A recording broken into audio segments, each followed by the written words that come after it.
Salut, ici Maps! Aujourd'hui, je vous parle du livre J'ai choisi janvier, écrit par Nathalie Roy, gentiment envoyé par Libre Expression. Merci, c'était une surprise, je ne m'y attendais pas. En fait, c'est la première fois que je lisais Nathalie Roy. Je dois dire que ses romans précédents semblait moins être dans mes cordes. Celui-là, avec une thématique d'aide médicale à mourir, le semblait plus.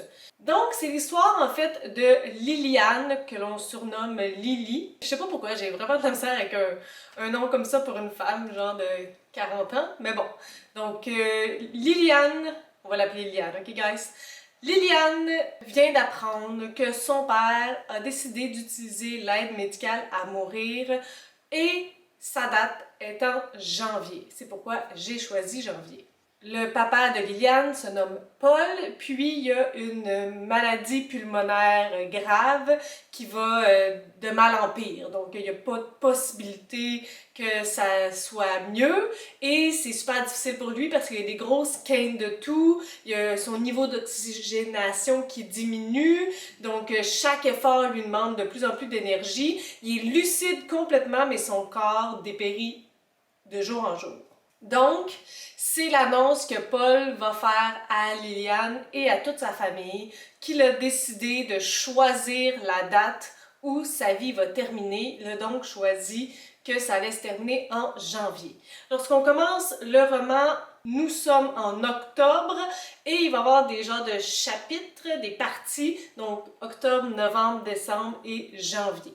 Dans ce livre, on tourne majoritairement autour de ces deux personnages-là, Liliane et Paul. Paul parce que il y a ce sujet sensible qu'est l'aide médicale à mourir. Sujet qui m'a beaucoup fait penser au livre Me Before You de Jojo Moyes. Quoique la situation est différente parce que ici, on a quand même un homme assez âgé qui considère avoir eu une vie remplie, puis qui considère avoir vécu sa vie et ne veut plus souffrir de ça, tandis que dans Me Before You, on avait quand même un adulte de 40 ans, donc tu sais, si on compare, je peux pas dire si on compare les vies, mais on dirait qu'on n'était pas nécessairement dans le même enjeu. Il y a comme des similitudes à cause de l'aide médicale à mourir, mais ils étaient comme pas rendus les deux à la même place dans leur vie. Je sais pas si vous comprenez la petite distinction, mais en tout cas, le but n'est pas la différence, le but est la similitude. Donc, forcément, les personnages autour de Paul, sa femme Françoise, sa fille Liliane, son petit-fils Xavier et ses amis, sont pas en faveur qu'il décide de sa date pour mourir, qu'il décide d'utiliser l'aide médicale à mourir. Donc, il y a forcément un cheminement psychologique qui va s'opérer avec Paul. Paul, c'est vraiment un personnage que j'ai beaucoup apprécié.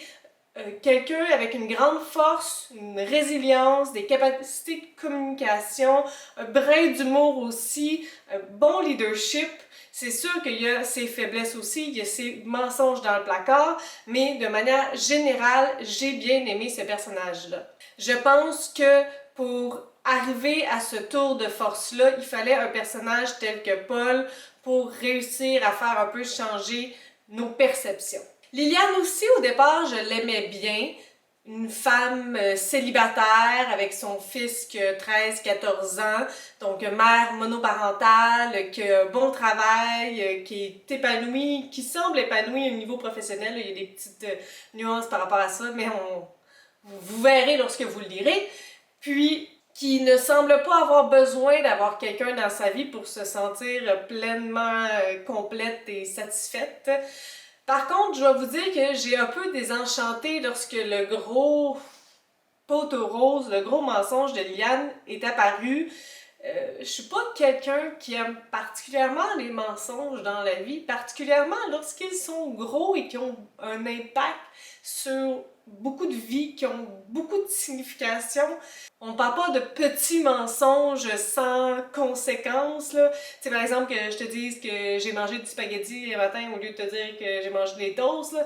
Non, tu sais, quelque chose qui a vraiment de l'impact sur la vie des gens, puis malgré que j'ai compris le pourquoi il l'a fait, ça se justifiait pas pour moi. Donc, si on parle de cette thématique-là, de l'aide médicale à mourir, j'ai trouvé que ça a été vraiment bien écrit, avec sensibilité, avec délicatesse. D'ailleurs, j'ai oublié de vous parler de l'écriture. Veux pas, j'ai commencé ce livre-là en après-midi, en pleine journée de 24 heures de lecture, après avoir terminé la série La Lumière Blanche d'Annie Quatra, les 4 tomes back à back à back à back. J'avais un peu peur de tomber un peu dans une passe de slump, tu sais, je veux plus lire parce que je passe un peu d'une écriture plus jeunesse à une écriture plus adulte, mais au contraire, je dois lever mon chapeau pour l'écriture de Nathalie Roy. Je l'ai trouvée super agréable à lire, super fluide. Dès que j'ouvrais le livre puis je lisais une scène, j'étais là. Donc, il y avait vraiment une grande qualité d'écriture pour ce livre-là. Si on retourne aux thématiques, parce que là j'ai dévié un peu des thématiques, je vous ai parlé un petit peu des personnages de Liliane, puis de Paul, puis la thématique d'aide médicale à mourir. Il y avait aussi beaucoup de choses qui se passaient autour de ça, forcément des histoires plus secondaires, des thématiques plus secondaires. Entre autres celle de l'infidélité slash de notre plus grand amour. Ça m'a un peu fait penser au livre Au milieu des vivants de José Bilodeau, puis si vous vous souvenez de ma critique, j'avais un peu passé dans le dallo pour cette thématique-là. Je vais vous avouer qu'encore une fois, je ne peux pas expliquer ce comportement-là et je pense pas qu'il y aura jamais aucun livre qui va me permettre de l'accepter. Donc, warning, mon chat, c'est une joke. Il y avait beaucoup de thématiques, comme je vous disais, secondaires. Ce que je trouve un peu parfois dangereux, c'est qu'on ne mette pas autant d'accent ou de sensibilité dans ces thématiques-là. D'ailleurs, il y en a une que, ma foi, si j'avais lu en janvier 2020, peut-être même que j'aurais rien remarqué, mais puis probablement même qu'à l'écriture, c'était pas un enjeu, mais à le lire en juillet 2020, oh, ça tombait vraiment mal. Il se passe une situation entre Xavier, l'adolescent de 14 ans, puis sa copine, une situation, là, elle sort de la chambre puis elle crie à l'agression. C'est pas un spoil, là, comment ça se termine. Le but est même pas sur ça. Le but, c'est que Liliane retrouve un peu la confiance avec son père, de ses capacités. Là. C'est vraiment comme un lien indirect. Mais ça fait vraiment mauvaise presse aux femmes.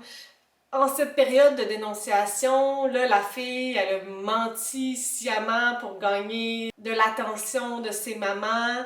Je trouvais que c'était vraiment malaisant.